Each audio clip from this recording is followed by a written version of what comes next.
Hi folks, and welcome to another episode in a video series presented by KupoCon, where I'll be exploring the Final Fantasy VII compilation lore and Easter eggs that appear in the remake. I'm MJ Gallagher, author of the unofficial Final Fantasy VII Novelisation, the standalone novel The Nibelheim Incident, which is now an audio series also produced by KupoCon, and the forthcoming book Norse Myths that inspired Final Fantasy VII. The purpose of this series is to discuss a lot of the detail hidden within the remake, and to provide a broader understanding for new and veteran fans alike. In the last episode, I spoke in depth about Chapter 3 of the game, Home Sweet Slum, which covers Avalanche's return to the Sector 7 slums, reuniting with Tifa, and Cloud's introduction to the neighbourhood. This time around, I'll be breaking down Chapter 4, titled Mad Dash. It will inherently include spoilers for this section of the game, but anything beyond Chapter 4 is minimal and mainly speculation. However, as always, if you're not familiar with the original story, there will very likely be heavy spoilers. I thought I'd begin this episode with a scene that is technically the tail end of Chapter 3, but obviously fits much better with the content here. Despite Cloud being informed that his services are not required for Avalanche's next mission, set to take place the following day, Jessie appears at his lodgings to ask for his help on another matter. She propositions Cloud with the reward of the Ifrit materia, which itself raises a few questions, because summons didn't become available in the original game until after the player leaves Midgar. That said, Jessie's possession of this summon materia doesn't specifically contradict anything from a lore perspective, as it has already been established that multiple orbs of the same summon creature exist. For example, the timelines for compilation titles Crisis Core and Before Crisis run parallel to each other, and both Zack and the player Turk can respectively obtain Ifrit as a summon. Even in the original game, if you master out a summon materia, another is born, so two party members can simultaneously call Ifrit into battle. What I did find curious, however, is that Jessie's reward is yet another materia affiliated with the element of fire. I spoke in episode 2 about Cloud's PTSD and how his heightened state of anxiety or panic can be triggered by flames. Despite this, the game creators have equipped Cloud with fire materia at the start of the first mission, rather than lightning or ice materia as in the original. It's almost like a cruel joke. Similarly, of the summon materias accessible in the old game, Ifrit isn't even the first. In fact, both Chocomog and Shiva are obtained earlier. This means a conscious decision has been made in the remake to repeatedly associate Cloud with fire. As a footnote to this, I should probably have pointed out in a previous episode that the magic naming scheme for the remake follows the traditional Final Fantasy terms of fire, Fira, Firaga, etc., rather than the rushed translations of the original, such as Fire, Fire 2 and Fire 3. At the end of the scene, Jessie runs off to prepare for their exploits that evening. Cloud then casts his eyes skyward and says it's just another job, as a trio of doves fly up towards the central complex. The animation is reminiscent of the remake reveal trailer in 2015, when a similar flock can be seen soaring above the rooftops of the Sector 7 slums.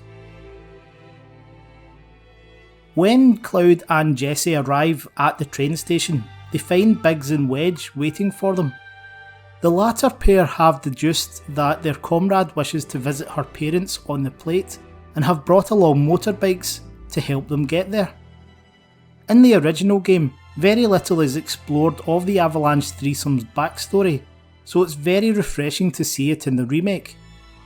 This won't be the first time we've met one of their family members, however, which actually contradicts Biggs and Wedge saying they have no family of their own. Perhaps the best known example is in Dirge of Cerberus during the assault on Midgar's ruins.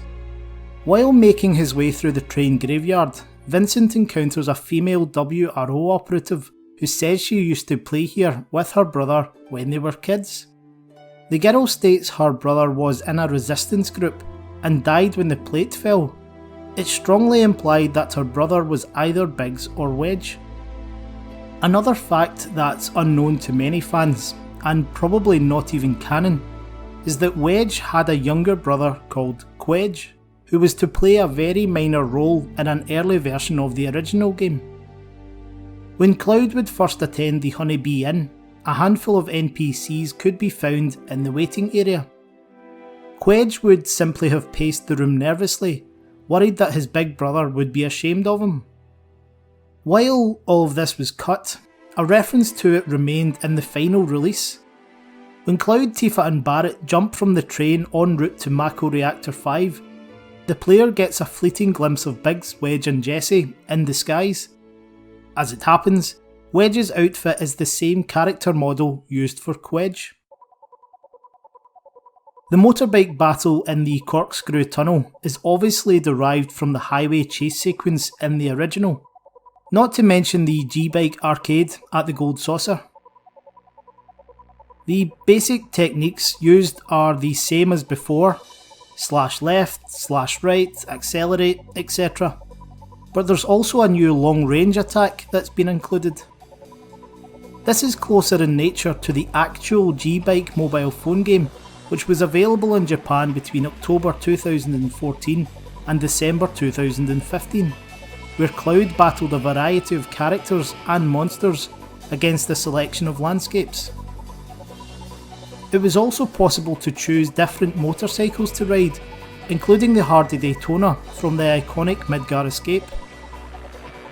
In the remake, however, the model driven by the Avalanche members, the Motonox Gust, is a new design, but the bikes used by Roche and the mobile unit officers are just colour variants of the Shinra Guard 1000V model from G-Bike. There's also a further tribute to G-Bike seen in Roche's overzealous and flamboyant entrance, which echoes the action sequences in the mobile game, not to mention Kadaj, Loz and Yazoo's motorcycle stunts during the Midgar highway chase in Advent Children. Roche's character design bears a couple of noteworthy features as well. He's identified as a soldier straight away, but his appearance has changed a little bit by what seem to be his riding leathers. While he isn't confirmed to be a third class until you gain access to his biography through the enemy intel function, this can be deduced from the light blue colours of his outfit. Both the original game and Crisis Core use a similar shade for the third classes. Roche also carries the standard issue broadsword on his back and uses it in battle. This is the same weapon that Zack, and also Angeal in some scenes, wield during the first half of Crisis Core. Despite the significant role Soldier plays in the compilation, Roche now joins an elite group of named combatants outside the main characters of Zack, Sephiroth, Angeal and Genesis. For those keeping tabs, the list consists of Kunsel and Luxia from Crisis Core, Essay and Sebastian from Before Crisis, Gould Ard from the official novel The Kids Are Alright, and arguably Usher, the mysterious guide to the player in the online mode of Dirge of Cerberus. There's technically at least one other on the list, but I'll address that in a later episode. Like the residential quarter I spoke about in episode 2, Upper Sector 7 includes a housing district for employees of the Shinra Corporation. We learn later in the chapter that Jesse's dad was a maintenance supervisor at the local Mako Reactor, which suggests the estate is home to staff not based at HQ. This actually reflects information from Denzel's chapter in the novel On the Way to a Smile. During his recollection of this time period, Denzel says he lived with his parents on the Sector 7 plate. His father Abel was a manager of Shinra's third business department, though it's unclear where his offices were based. Being able to wander around this quiet neighbourhood on the plate was a real joy, and just another example of how the remake has brought Midgar to life in ways the original quite simply couldn't. Things like the quaint detached homes, cars in driveways, graffiti-free bus stops, the communal play area, etc.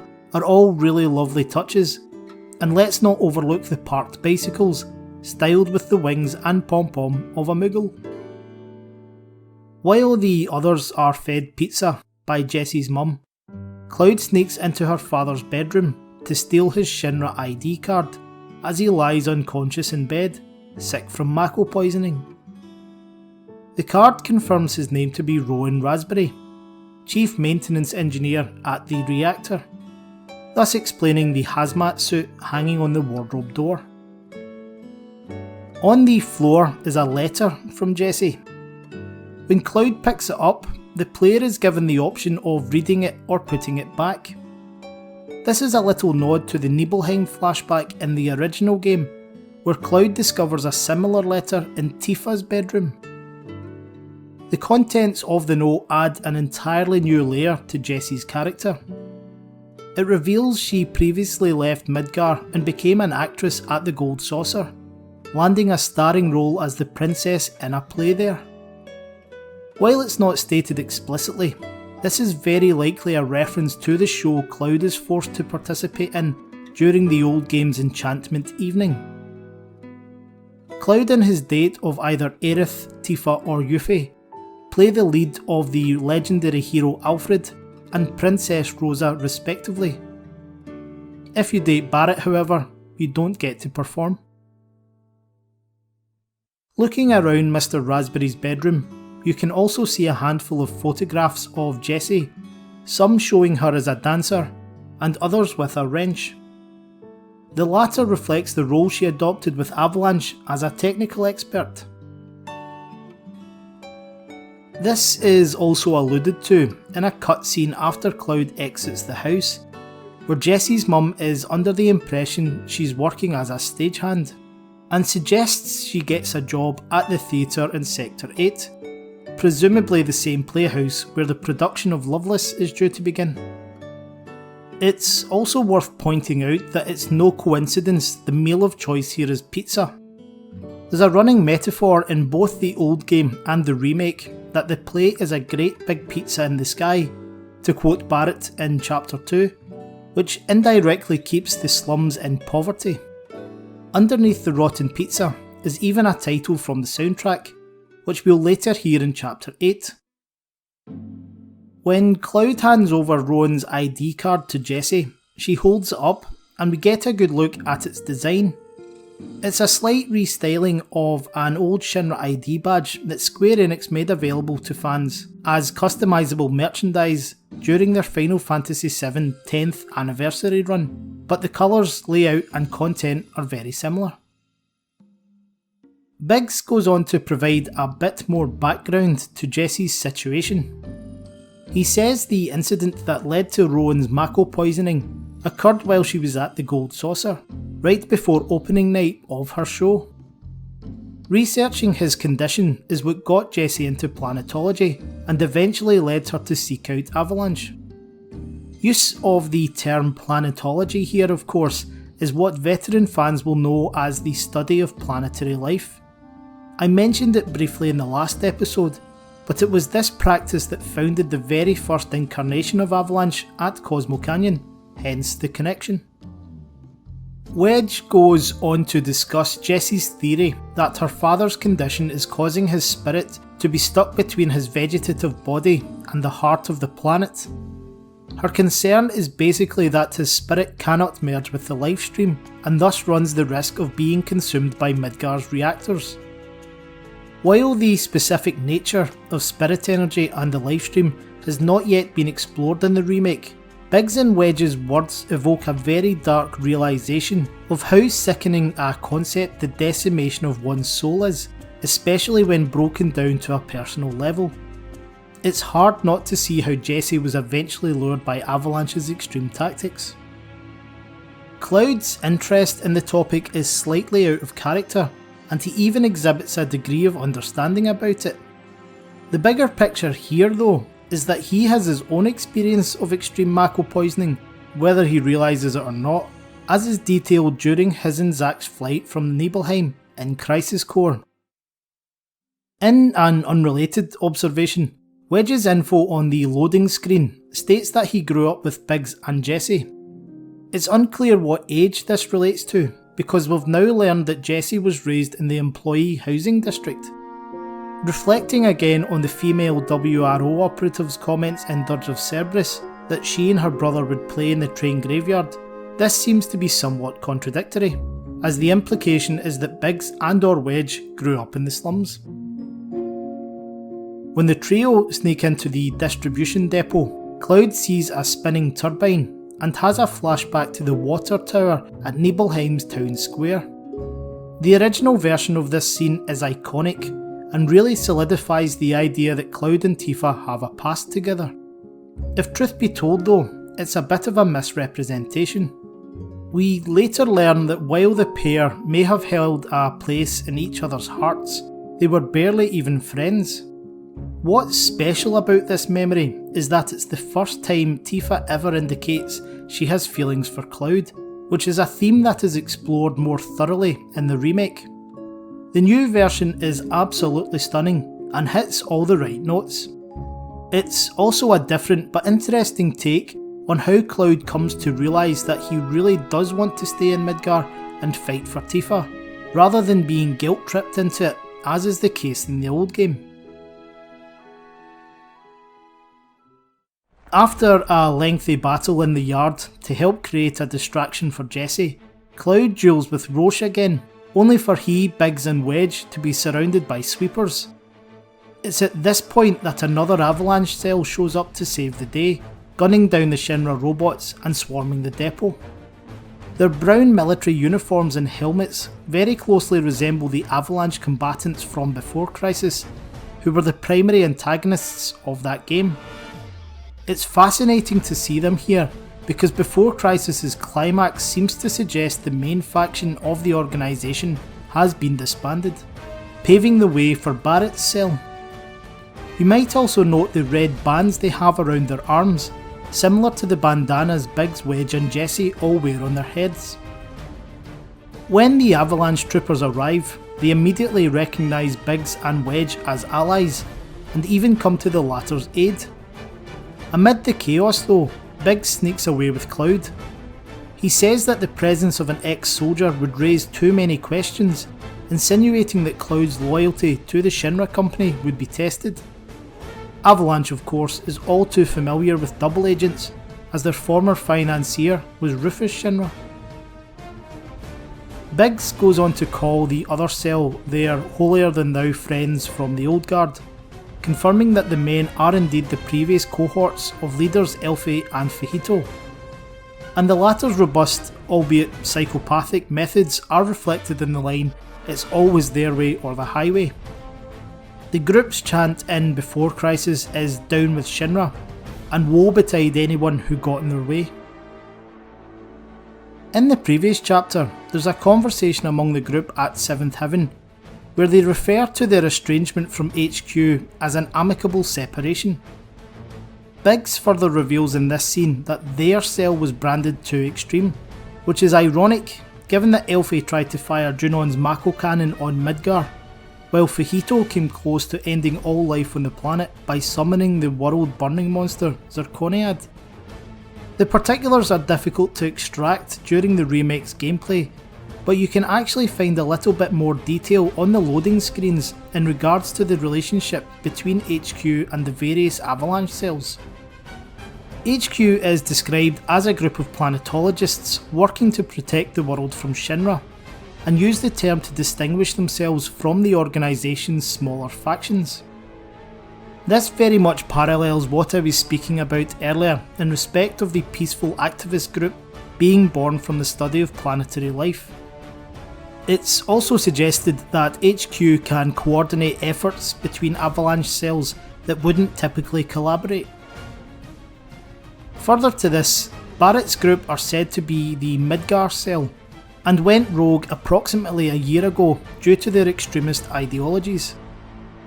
This then raises the question of whether Avalanche is simply divided into regional factions, and, if so, why has this militant unit invaded the Sector 7 distribution depot? Towards the end of the scene, Biggs also says there are rumours claiming HQ has cut a deal with the nation of Wutai, which may or may not be propaganda churned out by Shinra. Avalanche has allegedly promised Wutai all the materia in Midgar in return for their support, which is a reference teeming with compilation lore. First of all, according to Before Crisis, the militant wing of Avalanche really ramped up their activities following the climax of the Wutai War, where Shinra stripped the Empire of its power and influence. The organisation was never an official ally of the Empire, but Wutai's main town did become Avalanche's secret base of operations for a while, only to be destroyed in episode 14 of Before Crisis. The alleged inclusion of materia as part of any deal is a reference to the Kisaragi family. The teenage ninja and materia hunter Yuffie Kisaragi is a playable character in the original game, and a fair chunk of her story arc is how she repeatedly attempts to steal the party's materia. We learn during the Wutai scenario that she believes materia will help restore the power and honour Shinra took from her homeland, and is secretly supported in her mission by Godo Kisaragi, her father and Emperor of Wutai. Therefore, a reward of all the materia in Midgar, the stronghold of the Shinra Corporation, would be both a practical and symbolic returning of power to Wutai. Once the party has regrouped and slipped through the blockade, Biggs remarked on how ominous a sign it is that HQ was running an op, speculating that it might be in preparation for something larger. Back on the streets of the employee housing district, you can overhear some of the residents making comments about Wutai, and none of them are sympathetic. The most interesting comes from an elderly lady having an argument with a security officer. She makes reference to killing Wu Sheng during the war, which, as it happens, is exactly what Crisis Core players do as Zack in the early mission to Fort Tamblin. Now, this one's a bit of a stretch, but I'll include it anyway. I spoke earlier about Denzel and his family living in the Sector 7 residential quarter during this period. According to the official timeline, he would have been 7 years old right now. We also know that his mother Chloe is a Caucasian woman with a bob of dark hair, based on a photograph in Advent Children Complete, as well as her actual cameo in the anime of On the Way to a Smile episode Denzel. The boy himself is slim with wavy brown hair. There are a few denizens around who vaguely match these descriptions, but if Denzel is present, my money's on him being the kid standing on the wall. Running down towards the plate edge, it turns out that Jesse's plan to get them back to the slums is by parachute.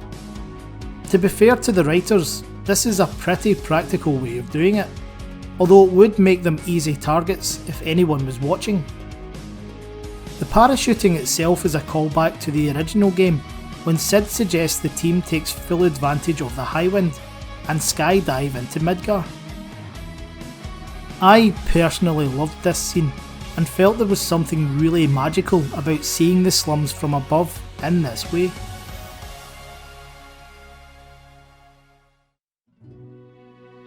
After you land, Wedge takes Cloud to Jesse's house to check she made it home safely. He tells the ex-soldier that lots of pretty girls trying to make it big on stage live here, and men aren't allowed inside, warning him to stay away if he doesn't want people to get the wrong idea. If I didn't know any better, I'd say this was a reference to Don Corneo's mansion and how females are taken to the Honeybee Inn to audition. Cloud, of course, famously has to dress as a beautiful girl to access the mansion. And finally, en route to Wedge's house, you pass a trio of women discussing the secret reactor jobs that the people of the Undercity are allowed to take on. They mention how you cannot apply for this, you have to be selected. It's unclear if they mean secret jobs or secret reactor. If it's jobs, the reactor part is likely a cover for the hidden Shinra laboratory mentioned by Weimer in Chapter 3, the details of which I'll talk about in a later episode. If, however, they mean secret reactor, this is a direct reference to Deep Ground, as the subterranean soldier facility from Dirge of Cerberus is powered by its own Mako Reactor Zero. The second part of the conversation also alludes to Deep Ground, but it may not be as obvious. In the introduction to the Dirge of Cerberus online mode, it specifies that some of the Deep Ground soldiers were specially selected to go train there, while others were sent against their will. Azul is one of the former, and Shulk is one of the latter. This all lends weight to the argument that the rumoured Shinra laboratory and Deep Ground are part of the same facility. Well everyone, this has been my recap of the compilation lore and Easter eggs from Chapter 4 of the Final Fantasy VII Remake. I hope you've enjoyed it, and please be sure to leave a comment with any feedback or something you think I've missed. If you haven't already done so, I invite you to check out my Patreon account, where you'll find free downloads of my unofficial novelisation of Final Fantasy VII, the Nibelheim incident, and much more. Subscribers also get access to a huge amount of original content as well, including project artwork, behind the scenes podcasts, mythology articles, etc. And be sure to look out for my new book, Norse Myths That Inspired Final Fantasy VII, which launches in mid-2020. But until next time, take care. I'm MJ Gallagher, in association with KupoCon, and I'll speak to you again soon.